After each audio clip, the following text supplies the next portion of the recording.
Oke, pada kesempatan kali ini saya akan mempresentasikan project Intro Machine Learning course dari Pacman. Itu judul dari projectnya Predictability Assessment Machine Learning. Oke, langsung saja outline untuk presentasi kali ini ada pertama introduction, habis itu drive plot, dataset, method, dan yang intinya itu eksperimen, terakhir conclusion. Yang pertama, introduction, kita tahu air merupakan satu zat penting dalam kehidupan manusia, terutama dibutuhkan oleh tubuh manusia. Air yang kita tahu ya H2O. Minum air dapat memberikan efek positif pada kesehatan dan juga kinerja sehari-hari, baik itu jangka pendek maupun jangka panjang. Dan juga kekurangan air dapat memberikan dampak buruk bagi manusia. Bahkan manusia juga tidak dapat bertahan lama ketika tidak minum air. Itu kalau lama nggak minum air bisa menyebabkan kematian. Kekurangan air dehidrasi. Kemudian network, karena data diambil dari Kaggle, sudah ada beberapa model-model yang Kaggle buat ya di Kaggle sendiri. Namun ada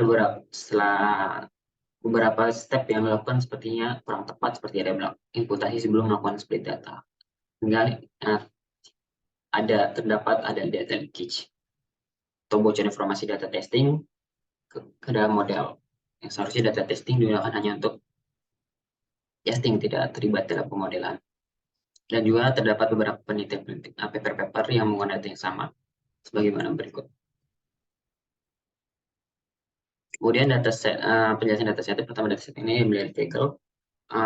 Terdapat 3.276 data secara ini ya, dan variabel terdiri dari pH, hardness, solids, chloramines, sulfate, conductivity, organic carbon, trihalomenates, turbidity, dan potability atau potability yang sebagai output dari output targetnya.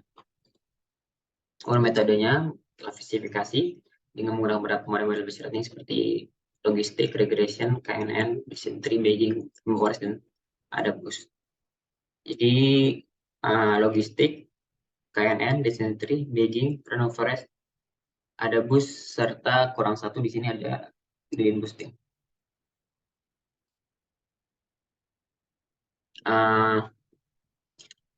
Jadi langkah pertama dalam melakukan eksperimen machine learning yaitu pertama eksplorasi data. Tentu kita lihat dari deskripsi datanya, info datanya. Kita lihat juga distribusi data, seperti apa datanya, apakah ada outlier semacamnya. Kemudian setelah kita take a look, dan tentunya juga distribusi dari apakah data outputnya balas ataupun tidak. Kemudian setelah itu dilakukan split data training menjadi data training dan data testing. Nah, setelah split baru dilakukan treatment seperti transformasi data. Nah, ketika split kita juga akan perlu untuk melakukan eksplorasi data. Seperti melakukan, kita lihat dari distribusi datanya lagi. Kenapa? Karena ketika kita akan melakukan tadi misalnya ada data missing, kita perlu melakukan imputasi. Nah, metode imputasi perlu ditentukan juga dengan mempertimbangkan distribusi data. Nah, secara sekilas kita dapat lihat mungkin distribusi data mendekati distribusi normal, kecuali mungkin untuk variable solid. Oleh karena kita akan menggunakan median untuk imputasi data missingnya. Nah, tadi sebagaimana disebutkan, untuk melatih model machine learning yang baik perlu untuk mengolah data atau transformasi data. Tadi seperti di sebelumnya, selain mengecek missing data, perlu dilakukan scaling agar data antar variabel skala datanya sama. Nah, setelah itu baru dilakukan juga terakhir imbalance. Jadi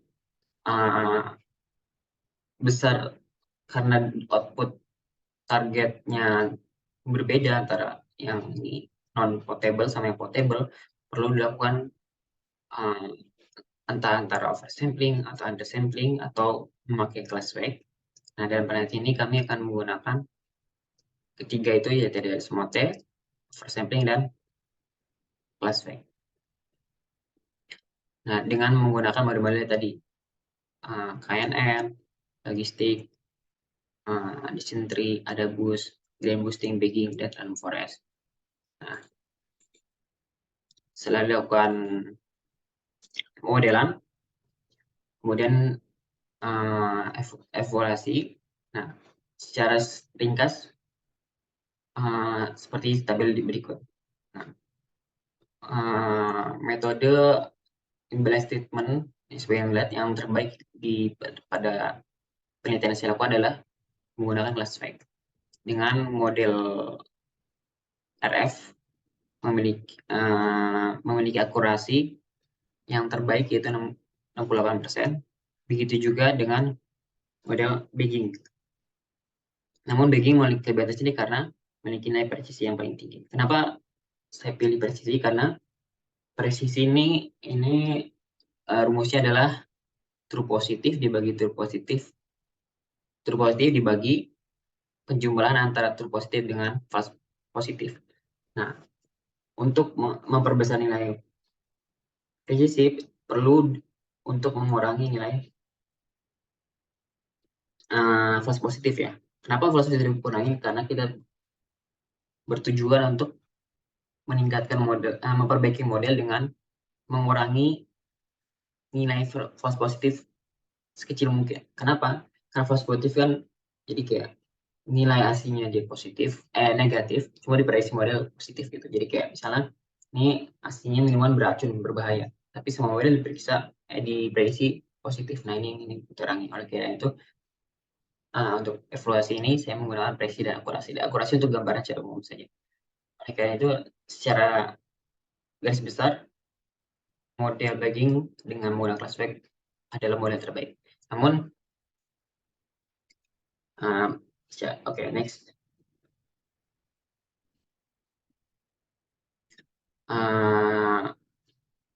Untuk setelah melakukan tes statistik, variabel solid dan organik karbon memiliki perbedaan signifikan antara air minum dan air yang layak minum dan tidak layak minum. Adapun koefisien korelasi variabel antar variabel cukup rendah. Kemudian model yang memiliki nilai akurasi dan presisi terbaik adalah model bagging. Menggunakan data yang diberikan white secara berbeda antara kelas 0 dan 1 dengan akurasi 68 dan nilai presisi 66%. Namun angka ini terbilang cukup kecil ya untuk sebuah model machine learning. Namun mungkin terdapat beberapa faktor yang menyebabkan artinya performa model yang cukup kecil ini. Mungkin dari datanya yang kurang bagus, atau mungkin karena sebelumnya tadi ada data missing, dan juga imbalance data. Mungkin atau mungkin perlu untuk melakukan penelitian lebih lanjut, seperti mungkin ada beberapa kesalahan dalam proses transformasi data, atau mungkin model yang digunakan kurang baik mungkin, dan ini perlu dilakukan penelitian lebih lanjut untuk selanjutnya. Mungkin cukup sekian, terima kasih untuk perhatiannya.